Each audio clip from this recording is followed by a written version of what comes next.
was hoping you would be a piece of that. And I just want to let the audience know that the cake says, Wait, now let me get a picture. President Forever of Iron County, Minnesota. It is a resolution to support land exchange, the three isolated state trust land controlled by the federal government within the boundary waters of New Wilderness, and I will not be moving it. I would move it. I'd second it. County board members, and for the record, John Ungaro, Government Relations Director for St. Louis County. I'd also like to acknowledge the presence of two of the legislators here today from this area. Representative David Dill, whose district this is, and Representative Tom Rupavina, whose district is just down the road in Pike Township. Excuse me.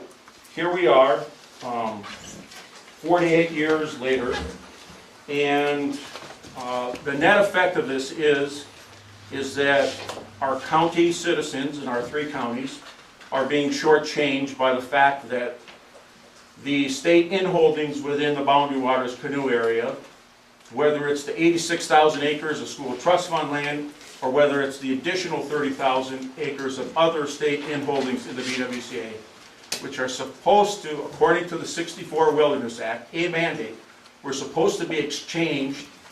They were never exchanged, and as a result, the county taxpayers are receiving less revenue in in-lieu payments than we should be.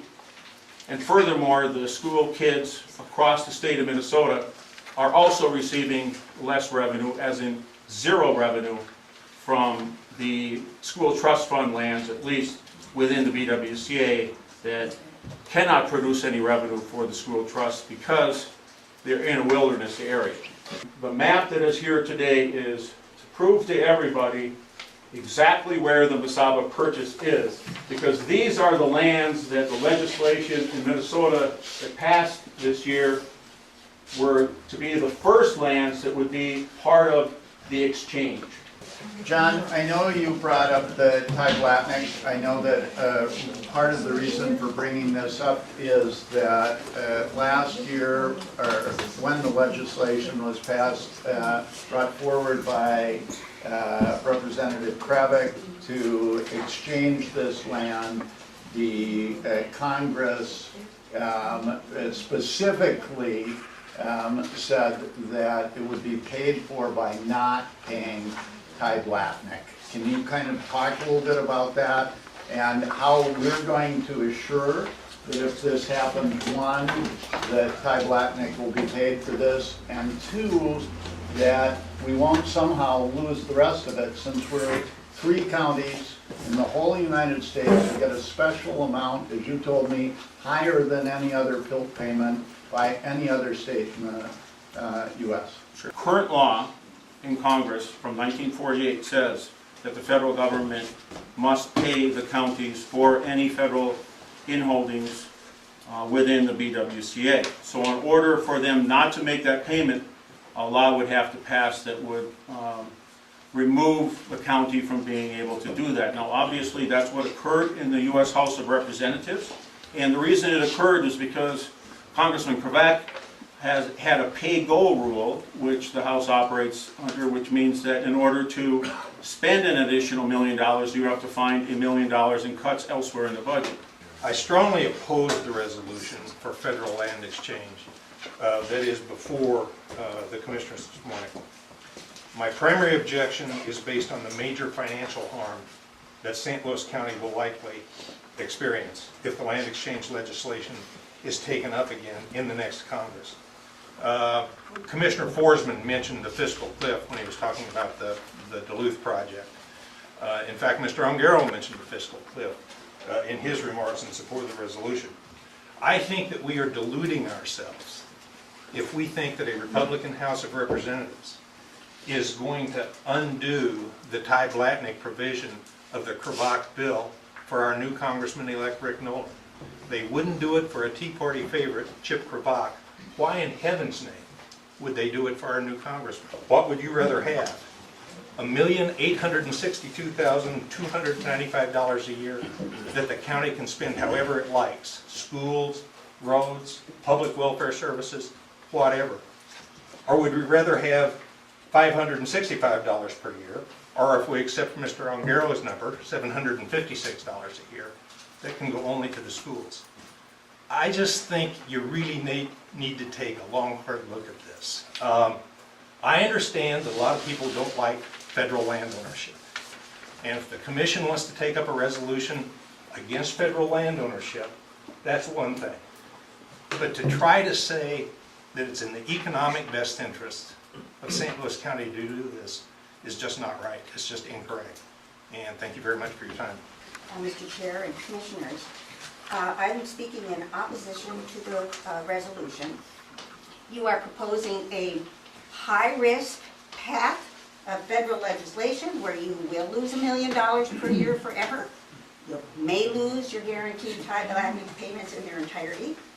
Economic analysis shows that a sale, $100 million, generates income of $3 million a year. That pales against the DNR projection of $750,000 a year. Economic analysis shows sale outperforms exchange. So, county resolution is proposing a high-risk solution with an inferior result. I've listened to all of you talk this morning about how you seek to be fiscally and financially wise as our commissioners, and I appreciate that. Supporting the resolution that's before you would be a breach of your fiduciary obligation to the county and to the kids of this state if you support it. And I would just ask that you consider the resource curse. It's not something that I conjured up out of thin air. The economists talk about it. They acknowledge it as a real problem. When we devote our energies to economic development, I can understand we consider mining, but we shouldn't allow ourselves to be distracted from diversifying our economy. We've had 150 years of school trust land. We've had 130 years of mining. We've had 70 years of the IRRRB dedicated to our prosperity, and we have a lousy economy on the Iron Range. We deserve better than that. I oppose the mandated exchange of the Boundary Waters School Trust lands. St. Louis County, by seeking such a federal mandate, would result in one, a huge financial loss to the school trust fund for the children in St. Louis Lake and Polk County, and number two, widespread controversy due to the threats to citizens' rights to recreate, use the trails, use the national forest, and tribal rights. Instead, this mandate exchange would serve the mining thrust and interest of international mining companies. I support the plan as laid out by Becky Ron and Reed Karen. If this board really endorsed protecting and funding measures for school children, for their future, then I believe it would be much better to put your strengths and talents together with committees of residents and citizens of northeastern Minnesota to champion additional sustainable industries. Outrageous to me that according to, and I quote, Rural Health and Primary Care, Minnesota Department of Health, we citizens here in northeastern Minnesota are dying faster and in greater numbers than anywhere else in our state. That's a really huge statement there. With 6 operating taconite mines, fueled basically by dirty coal in and along Minnesota's Iron Range, the evidence is quite clear. They play a large role, resulting in toxic particulates in our air, along with coal-fired plants in the Twin Cities and outstate. In my opinion, it is criminal that newborn babies in northeastern Minnesota are born with the highest levels of toxic mercury in their little bloodstreams of anywhere in our state, in the Lake Superior Basin. It is also outrageous to me that our school districts record higher autism prevalence rates, that our kids have higher allergy and asthma levels than anywhere else in our state, right here in northeastern Minnesota. Yet we say we care about the school kids. If we did, we would use our talents and creativity to move toward a diversified industry that does not pollute our air and our water and ruin our natural landscapes. We are being hypocritical when we give our taconite plants a pass time and time again when it comes to reducing their air emissions to the acceptable standards, while we who live here continue to be subjected to the worst diseases, the pain, the agony, and ultimately an earlier death. It is sad that the intimidation and indoctrination of the mining industry continues to be so invasive, and we must break out of that hold for the future of our children. It is shocking that citizens who live in northeastern Minnesota have, number one, the highest mesothelioma mortality rate. Number two, the highest overall mortality rate. Number three, the highest cancer mortality rate. Number four, the highest asthma hospitalization and emergency department visit rates. Number five, the highest heart disease mortality rates. Number six, the highest Alzheimer's mortality rate for age 65 and over. And once again, these statistics come from Rural Health and Primary Care, Minnesota Department of Health. With all of this information, and it is quite shocking, and yet we will pass this on to our kids, I encourage you to consider the fact that these facts as you move forward. More mining is definitely not the answer. I guess I'd question if Jane's facts are true, why do I even live here? I mean, I should move. Then I want to know and I want to hear what that swap has the potential of bringing. 2 months ago, I sat in a DNR meeting where there are, I believe, 4 40s next to Mintac that are state tax forfeited property. And they are talking about going into, Mintac wants to use those 40s for mining. The numbers that I heard were incredible, the royalties that were coming from that property. And I'm not going to repeat them. I just stood there going, how much?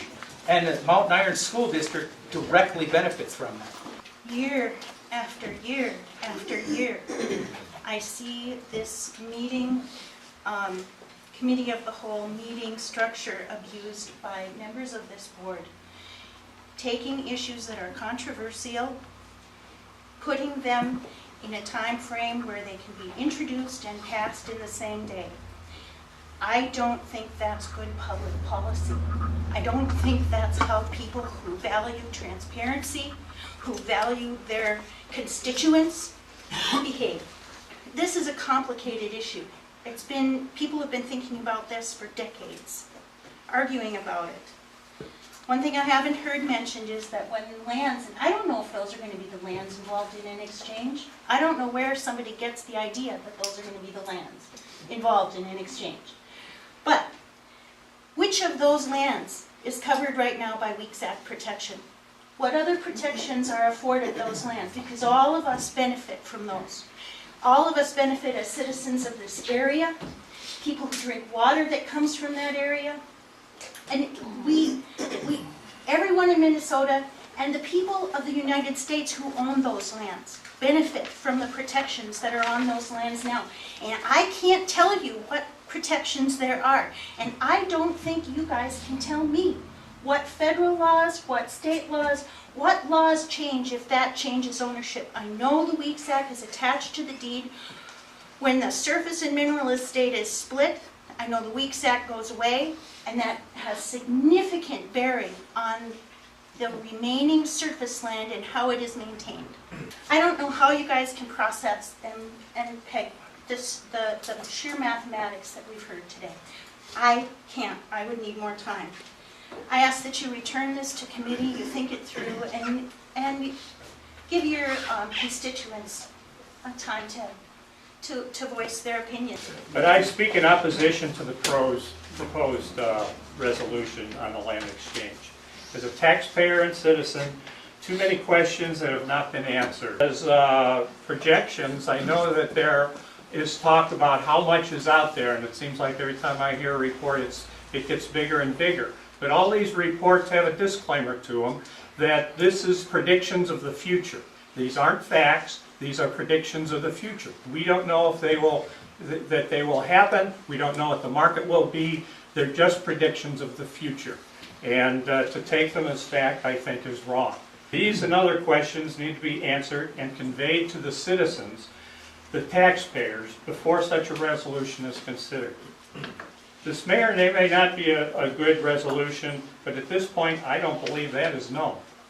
I hope you will reconsider it. I think you should look at it more thoroughly and report back to the citizens why this is so important, especially right before Christmas when everybody's busy and not paying very much attention.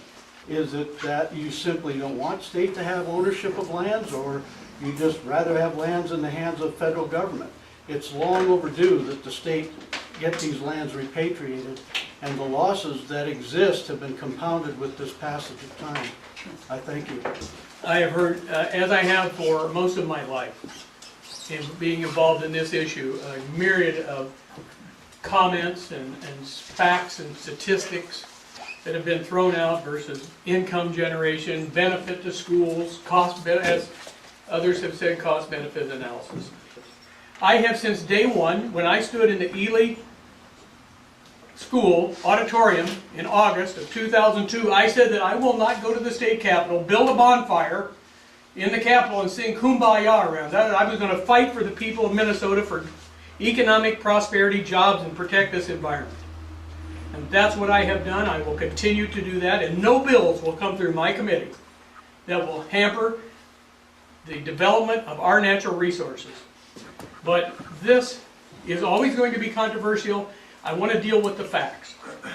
And the facts are that this piece of land is not connected to the promised land, which is the boundary waters and the area to the east that is somewhat contiguous as a Superior National Forest. That these are homesteads where people lost their property during the Depression, where the federal government came in and bought them so that people could keep living. That's what these are. They're wonderful forest lands. They have taconite below them. And for someone to come up here and diminish the success of the taconite industry since the day that we started mining in Tower, Sudan and Ely, and to today with all the development that we've done, I'm embarrassed by that. And so I will stand with you on this resolution, and I am encouraging the other counties that are in the Northeast to pass similar resolutions. And I'll stand for any questions. When I read in the paper that I'm some kind of a lapdog for the mining industry, it's totally not true. I'm a lapdog for the miners and the people that make a living, and we are off of mining, and we are a county based on mining. And everybody in this room, whether they're for or against here, that has long family ties, is here because of mining, not anything else. What bothers me is how some in the environmental community are saying things about this exchange that are not true. There's no loss of public land here. You would think the environmental community would support the federal government finally owning most of the land in the boundary waters. There's a few other private parcels, I believe, up there yet. And I am puzzled because of the evil extraction business. I don't like them either, but are we talking that, is there anybody in this room that wants to raise their hand, and I won't turn around, that opposes taconite mining? Because it's our livelihood. If this has anything to do with any mining at all, this proposal, and even the other townships we identified over by Babbitt and Hoyt Lakes, it was because there was taconite mining. And if there are people that oppose taconite mining, then I am absolutely perplexed, because this is a county built on iron ore. And we're all here that have been here for decades, and for 3 or 4 or 5 generations because of that. And that's what we want this exchange for. So we can log, and we can extract gravel, and we can do everything else, but I can tell you, as Representative Gill stated, there is only one place where they know that's close to there, where they know there's gold, and it is not the same geologic structure as the gold and nickel and everything else that we are talking about for the rest of copper nickel mining. And finally, you know, I look around Ely and Morris, and I think about this town hall that I think got some IRRB money once upon a time, and I know the golf course right next door, we gave quite a bit of money. And we just gave Ely a nice grant, Mayor, good job. Thank you. Potential new mayor, I welcome you, and there you go. And he's gonna be asking for money too, and that's fine.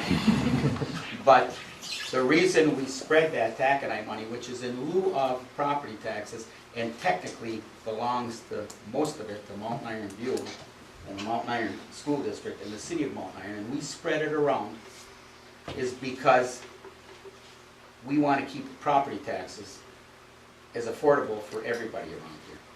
Again, reiterate, and I'm done. No nebulous plot here, no loss of public land. Commissioner Jewell, there's absolutely no environmental degradation that's going to come as a result of this, and there is no loss of public land for the school kids. And maybe the trust only gives $30 a kid, but it should be given close to 60.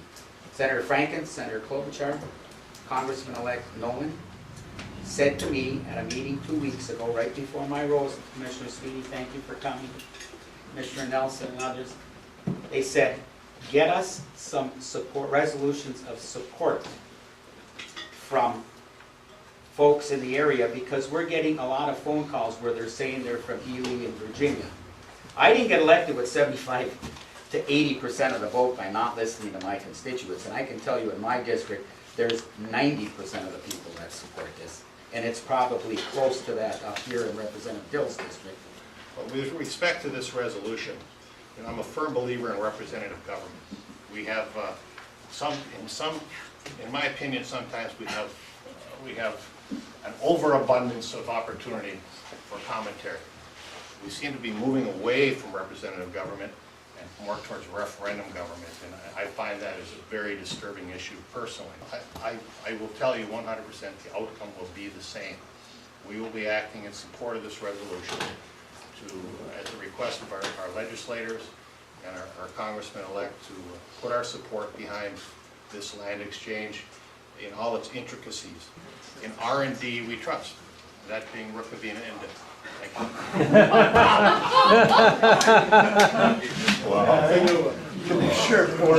We're talking about the land exchange, and it has become the issue today, and it's been identified, is it's a mining versus an anti-mining stance. That's what this issue has come down to. I mean, certainly the testimony has all been how it is going to affect mining, and I actually heard from some of the testimony said that it would be that it isn't just copper nickel mining or non-ferrous mining or precious metal mining. It's also about taconite.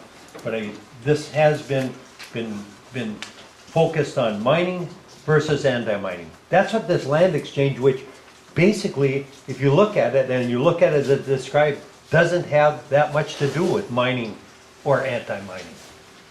But for whatever reason, there seems to be an environmental community that the greatest focus in my mind, and it is my mind, I could be wrong, is it's all about money. It's about money for environmental lawyers that have made tremendous amount of dollars to pay for everything they've got by taking and suing, by taking these causes that may have nothing to do with anything, but they find a reason to sue, to take and get dollars, put in their pocket so that they can take and bring things to court and make money. And environmental lawyers, in my mind, are probably one of the reasons that this country will go down in history as a country that basically lost its way, and we will basically have people out on the streets with no dollars in their pocket because they will not be able to find a job, because you got people basically trying to stop every extraction, every taking growth within timber sales, and if they can, they'll try to stop farming if they can, whatever it takes, as long as they get their money in their pocket, keep their Mercedes going and whatever else. But that's just an opinion. So. A lot of the people here probably don't know that I speak Mandarin Chinese. And actually, at one point, the military thought it would be a good idea to have military officers that speak Chinese.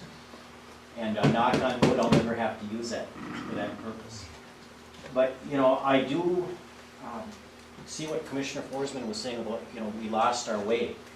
And I think I'm gonna need the Mandarin Chinese, because I'm gonna be working for the Chinese, the way this country's going, and it's tough. We don't make anything anymore. I talk to my range commissioners, and I talk about how I'm checking out mining operations in my district, down in Duluth. And I mean, I have mining operations. I have ME Global that's in the farthest west part of my city, and they make the big grinders that go in for the taconite plants. Well, they expanded, it was a great thing for mining, 54 new jobs down there. And that was great. The sad part is it was in Mongolia, China. And they are just waiting for Polymet to open up because they have jobs ready to go. If you go east in my district, and for everybody, my district is always west, and it's the working area of Duluth, but you go to IWB, Industrial Welders and Machinists, they're gonna have 7 new jobs from Polymet. Now that's not 7 new just to get in there and work a little bit, that's 7, that's continual work that they're gonna be working on that. We have this utopia world in our mind, and I'm an environmentalist, I go into the boundary waters, I love the boundary waters. But there's this idea that anything industry is dirty, it's nasty. And that's sad, and we can do it right.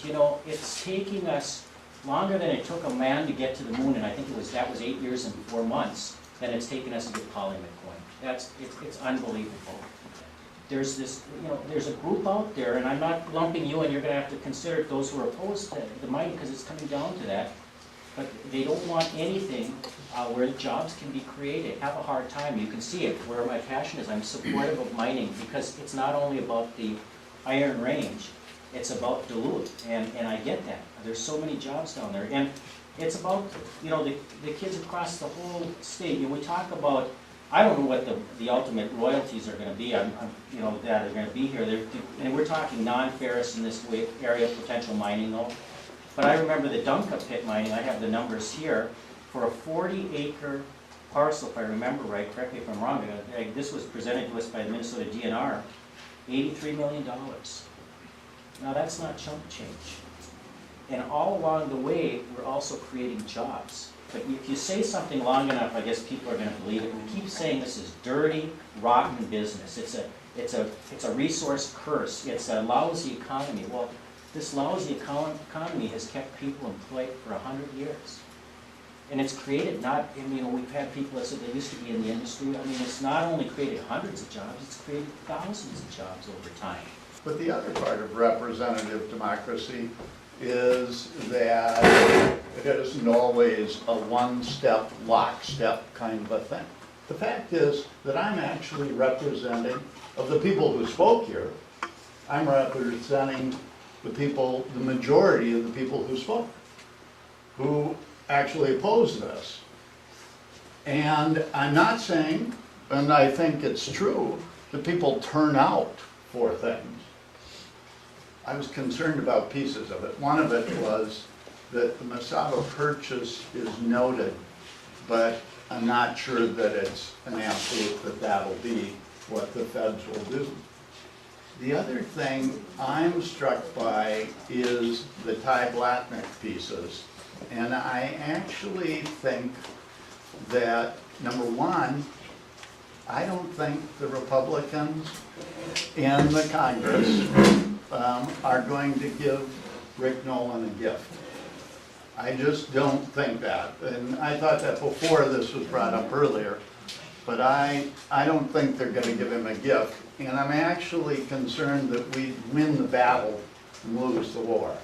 And for St. Louis County, it's a big problem if we lost Ty Blatnick. So for this, Commissioner, I'm going to vote in opposition. And I'm going to vote in opposition not because I'm against miners or mining or any of that, or because I'm only for environmentalists and I'm against all of those of you who earned your living from mining. Oh, that's a crazy statement. I'm not. I'm in favor of working people. I'm in favor of assuring that we have decent jobs in northeastern Minnesota. But I don't necessarily equate the transfer of the lands and the boundary waters to the state as a jobs bill.